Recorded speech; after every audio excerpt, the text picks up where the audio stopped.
Okay, so first of all, this video was supposed to be uploaded on Monday, but my internet decided, yeah, that wasn't gonna happen at all.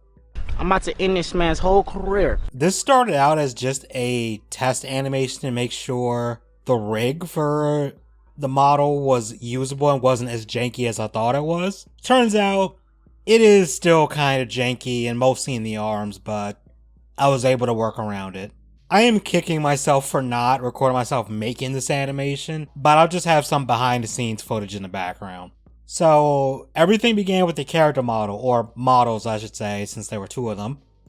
Meet the Fr0sties. They're Observael's minions that are supposed to be helping him maintain the archives. Helping is a bit of a strong word because sometimes they're just really bad at it and end up causing more problems. If I ever make a longer animation or even an animation series, these guys are meant to be the comic relief. I wanted them to be small, simple, kind of silly looking little guys that I could easily see someone turning into a marketable plush. Don't know what happened there, but anyway. Initially, the designs were going to be completely different. At first, I thought I was just going to make them a floating orb of like ice with an eye in the center and a bunch of ice shards floating around them. And I might just make that a different type of minion. I mean, there's no reason why the robot wizard can't have multiple minions that do different things, right? Their current design was inspired by the Green Wizards and Spiral Reignited trilogy because I like how simple and kind of expressive they are as enemies. Honestly, I feel kind of bad killing them because they're just little guys. Now that I think about it, they're kind of a mix between the Green Wizards and the Blue Wizards in the Magic Crafters world. That wasn't intentional, but I'm not unhappy with it. You don't see these in the final animation since it wouldn't have made sense for them to have it, but I did make some props for them, an ice shield, a dagger, and a wand. Those might be useful later. There was actually part of their model that I somehow forgot to use in the animation. It's just a strap on their hats. I must have toggled it off at some point and forgot about it when I imported it into the file for the animation. Oh well, not a big deal. As I was building the model, I noticed the shoulders felt kind of lacking, like they were missing something. So I decided to give them some armor plates there since, while they aren't really meant for fighting, they can at least put up a fight in some capacity. They're kind of in the grunt tier.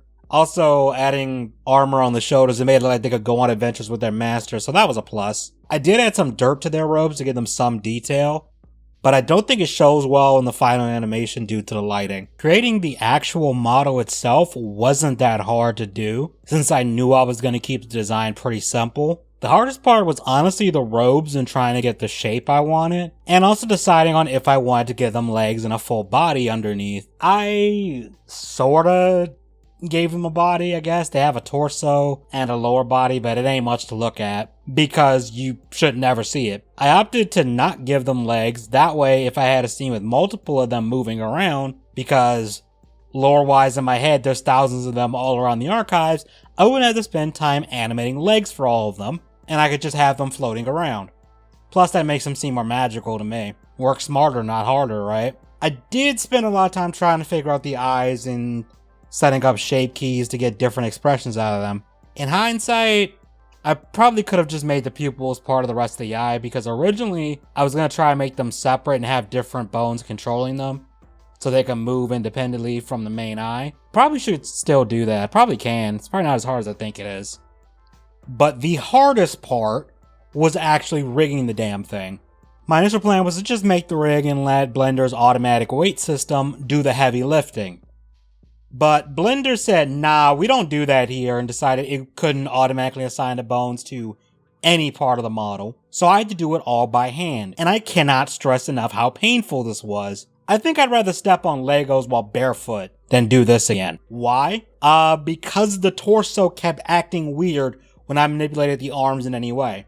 It would like fold in on itself or just get like crumpled up and just do weird things that, yeah, just don't look right. This was a lot of trial and error with the weight painting, and I probably spent at least a couple hours alone just trying to get that to look decent. And once I did, I felt like I needed a really stiff drink and then I wanted to take a nap. But I decided to get started on the test animation. I didn't storyboard anything out beforehand, and in hindsight, that might have made this go a lot faster if I did. But oh well. Can't change the past. I had the idea in my head that a Frosty was going to adjust the camera, then something was going to fail behind him, and he would use magic to try and fix it, but he was having trouble with it until another Frosty comes by and helps him out.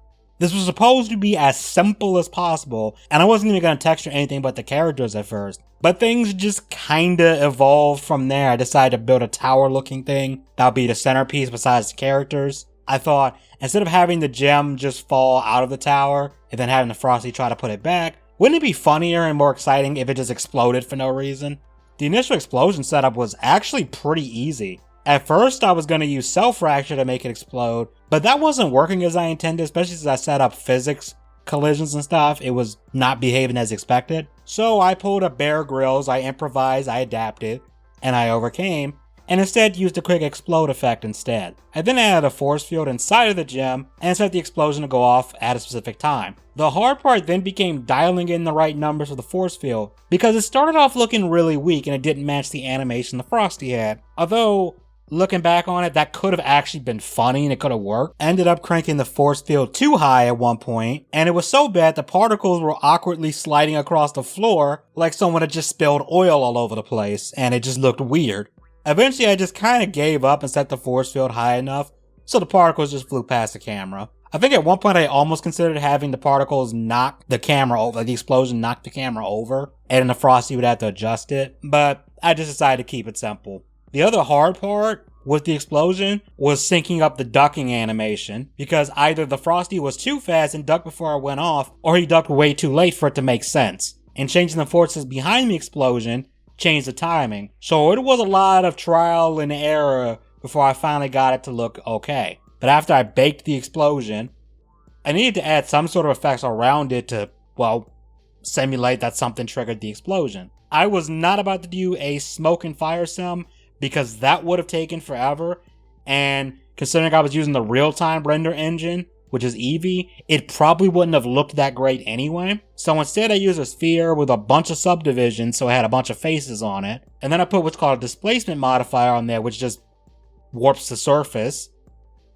And then I made a shader for it so it would glow brightly to kind of simulate an explosion. It's a magic gem powering some sort of magic device. The explosion would likely be magical in origin anyway. But even after all that, I don't know, it just felt like it was missing something. So I decided to add some magic particles to the explosion. And at first I was going to have them be affected by the force field, but when I saw how the default looked, and I thought it looked pretty neat and weird and otherworldly, I decided to just leave it and just up the lifetime of the particles a bit, and then replace the placeholder ones with glowing low poly spheres. And this is by complete accident, but I put the original object that the system needed to use as reference for the spheres in the center of the floor. But then I ended up liking it, as it felt like it was some sort of indicator that the room had power, or in the case of when the gem exploded, no longer had it. So I left it and then animated the texture to flicker off after the crystal exploded, and then turn back on after it was replaced. But I still felt like the explosion needed something to really make it pop. So what I did was I added a noise modifier to the camera during the explosion part, so the camera looks like it's shaking all over the place due to the force of the blast. After that, I focused on animation. I started with getting the basic poses down and animating the Frosty trying to use magic to lift the new gem. and I got all of his animations figured out before I started animating the gem response. Once I had gotten his animations done, it was a matter of making the gems floating follow what he was doing. I'm making it sound like it was easy, but it was a pretty tedious process, especially with the jank in the arms, and parts of them were rotating in ways that they were not supposed to. And if you noticed any odd movement with the arms, that's why. I had to go back and try to clean it up as best as I could. The part with the waving was one of the most egregious examples, and I'm not kidding, it probably took me well over an hour and a half to get the ray to cooperate, because what it was doing was, for some reason, it kept wanting to twist the arm, so when he was waving with the back of his hand, which, I mean, yeah, you can do it, but it doesn't feel very intuitive, does it? And it just looked weird, and not in a good way either. I didn't start animating the second Frosty until I was pretty far along with animating the first one. And that was because the second one had less to do. What I really focused on was trying to convey some emotion for these two, since there's no dialogue at all. And I hope that comes through. The high five at the end was a late stage addition, and I probably should have spent more time on it in hindsight. Because originally they were just going to watch as the crystal started spinning again, implying that the device is now working, whatever it ended up being used for. But then I thought, wouldn't it be awesome if they kind of high-five each other, even though they don't have visible fingers, or hands for that matter? The issue I ran into the first attempt at the high-five was it felt underwhelming, even after I went back and polished up the animations in general, by adding secondary movements, so it didn't look so stiff, and it felt more dynamic. That's when I decided to have them float up when they give the high-five, like they're jumping in the air when they do it. Still felt like it needed more, so I did a rush job on an impact frame by briefly showing a white sphere on their hands. After that, I started adding in all the magical effects, but at this point, I realized how long the animation was, and decided it'd be better if they weren't just floating in a featureless white void. So I added some textures and faked some panel lines to make the environment, well, an actual environment. Even with adding some detail to the background, I still wasn't that happy with it, and felt like it needed something.